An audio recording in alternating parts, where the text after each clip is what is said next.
all you hear about is tax this, tax that. Well, maybe we should study another type of tax. Well, when are we going to hear about broad-based tax relief? Not just stopping tax hikes, but actually cutting taxes. Hey, this is the Canadian Taxpayers Federation podcast. I'm here with Franco Terrazzano. Franco, you're in Ottawa, and I might have overheard you doing a radio interview a little while ago, and the host might have suggested that things like EI and pensions were not payroll taxes. And the answer was kind of epic. Now, devil's advocate, are these things payroll taxes? Why are they taxes? Why are you trying to get me mad, Chris? I know you're over there just trying to boil my blood. You know, that's funny. I can't believe I have to say this out loud with my mouth. But yeah, I mean, of course, they are taxes. I mean, look, remember that old adage, right? Like if it quacks like a duck, waddles like a duck, looks like a duck, it's a duck. Well, if it takes money from you like a tax, funds government redistribution like a tax, and even the government admits it's a tax, then guess what? It is a tax. But, you know, this whole debate, we're hearing like these political pundits really trying to twist themselves into a pretzel, trying to say or argue that they aren't taxes. But, you know, the whole debate really misses the fundamental point, and that is that the government is taking too much money from Canadians. And the amount of money that the government has been taking from Canadians continues to go up. Now, look, this year alone, the total payroll tax bill for a middle-class worker is about $9,200 for a year. That's Actually higher than I thought it was. Yeah. Now let me break down the math there, right? So if you make $65,000 this year, and look, if you're a parent, if you're a single parent, even if you're a two-income parent, or anyone really, and you're making $65,000, I mean, you're already very worried and probably stressed out about the rising cost of living, right? But if you're making $65K this year, then the federal government is taking nearly $4,500 from your paycheck directly through the mandatory Canada Pension Plan and employment insurance taxes. But now every employer, your employer also has to fork over about $4,800 this year through those two taxes. So that is about $9,200, right? That's the math that, let's say, a working mom could have used to buy groceries, pay for gas, pay for formula, pay for diapers, right? And remember, the $4,800 that the employer also has to pay, that's $4,800 that your boss couldn't have used to supplement your own salary, right? Because that money has to be forked over to the government. And that's why the total bill is around $9,200 this year for a middle class worker. But there's a few other things that we need to consider. Number one is that we've seen tax increases go up during the pandemic. I mean, even this year alone, the total payroll tax bill has increased by over $800 for the middle class worker. In fact, these payroll taxes have gone up 3 times since the beginning of COVID-19. And over the decade, the total annual payroll tax bill for each middle class worker has increased by about $2,400. Now, if we look at, no kidding. And if we look at the CPP tax alone, well, that has increased by nearly 50% over the decade. Now, Simmer, I don't know about you, but can you expect to retire 50% earlier? Don't count on it. Did seniors' pension checks just increase by 50% over the decade? Yeah, don't count on that either. Right, exactly. I think you made a great point on this earlier too, is that a lot of us in our generation, your generation and younger, are kind of crossing our fingers hoping that there's going to be something there. You're not actively funding your own thing right now. It's not like a dollar for dollar savings account. Now, again, I am trying to annoy you a little bit here, but I know. I think I think you need to flesh this out, okay? Because how is it that EI and CPP just can't be called fees or contributions or something like that? I did notice, actually it was one of my Twitter followers, they did notice that they even went back on the government website after you pointed out that these are called taxes. They changed the government website. They call them I think they call them contributions now. So why is CPP and EI, why are we calling them taxes? Why aren't they just fees or something. Okay, let's get into the whole government shenanigans in a second here, but let's just focus kind of, I guess, on the theoretical. Like what makes the CPP and EI payments taxes and not fees or another type of price that you pay? Well, for starters, payroll taxes are mandatory, right? Unlike a fee essentially could be voluntary, right? Or the price that you pay is voluntary. Like when you go to Subway and you purchase a sandwich, that's voluntary. When you choose to purchase insurance from Manulife, that's voluntary. When you buy a ticket from Via Rail, I don't know why you would put yourself through that. It is. Someone took the train recently. Yeah, this guy, unfortunately. But even that was voluntary. I didn't have to take the train. I didn't have to go purchase a ticket. I mean, I could have rented a car, whatever. You know what's not voluntary? Your CPP and EI taxes, right? You can't just phone up the tax man and be like, hey, I'm not going to pay this month or I'm not going to pay this year. We definitely do not advise you doing that. But the second thing, and here's a real nuance that you have been alluding to, is that when you purchase something through a fee, you're paying for your own service.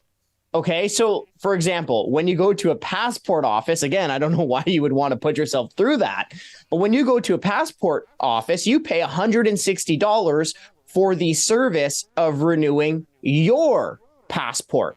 Okay, but when the government takes the CPP and EI payments off your pay stub, you're not paying in large part for your own retirement. No. That's a common misconception.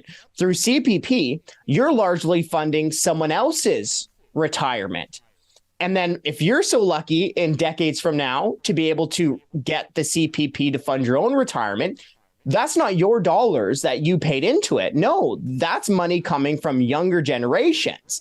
And I've already alluded to one of the problems, right? For people in the younger generations who are paying into CPP, well, there is no guarantee that you're going to get that money back decades from now. You're essentially relying on the good nature of politicians in the future, that they will keep the finances steady and able to finance that. But look, another thing is that if you pass away early, right, that's awful. But if you pass away early, the CPP payments are not fully transferable to your family. Nope. Right? So let's recap. Okay, so you're forced to pay into CPP and EI, right? You don't have a choice. You're not paying for your own service. You're essentially paying for someone else's retirement. Then you must rely on future generations to pay for your retirement. You're not able to fully transfer your CPP to your family if you die early. So in these ways, you do not truly own the dollars that you are forced to pay through these mandatory CPP and EI payments.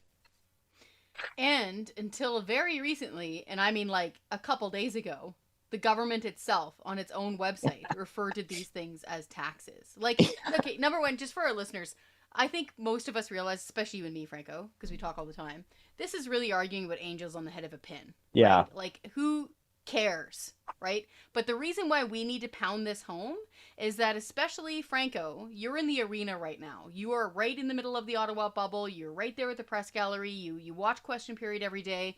And this is the sort of debate they're having right now. They're having this semantic debate over things like payroll taxes while we're just getting nailed with them and people can't afford ground beef. But the reason why we need to hammer this home and prove us to be right is because if we don't win this argument, we're not going to win the bigger arguments. And up until very recently, the government itself called these things payroll taxes, right? Yeah, very recently, like days. We're talking about days. The government went on its website and changed it so that it said taxes and contributions. And here's why. I wrote an op-ed in the Toronto Sun. It ran nationally in the Sun, and essentially even pointed out that the government was admitting that these CPP and EI payments were in fact taxes. And one of the paragraphs I wrote was like, hey, just jump on the old Google machine, type in what taxes you pay, and the first link that will pop up is a government website. And just after income taxes, sales taxes, property taxes, and tariffs were the CPP and EI payments. They're listed right there in taxes. Yeah. I didn't know it was this direct. It was that direct. But look, I mean, the government still technically acknowledges that these are taxes, because if you have to appeal a CPP or EI decision, which court do you go to? You go to the Tax Court of Canada. And look, before he became prime minister, when he was only a member of parliament, even Justin Trudeau described rising EI payments as, quote, a direct payroll tax increase. Now, Simmer, I don't think anybody is going to say that me and Mr. Trudeau are really ever on the same side as a tax issue. But super tight. No, yeah. But on this issue, that EI payments are a payroll tax, hey, we were in agreement.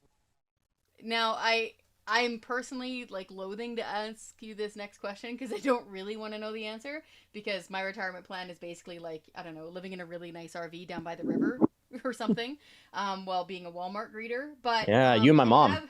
Right? Oh, hey, she's down the street. We're besties. So I have read very scarily a few places that there's unfunded liabilities involved with the pension system of Canada. And then I stop reading because I don't like thinking about it. But this is part of the podcast, is to get the education we need. Is that true? Do we have unfunded liabilities and stuff worked into our pension system in Canada?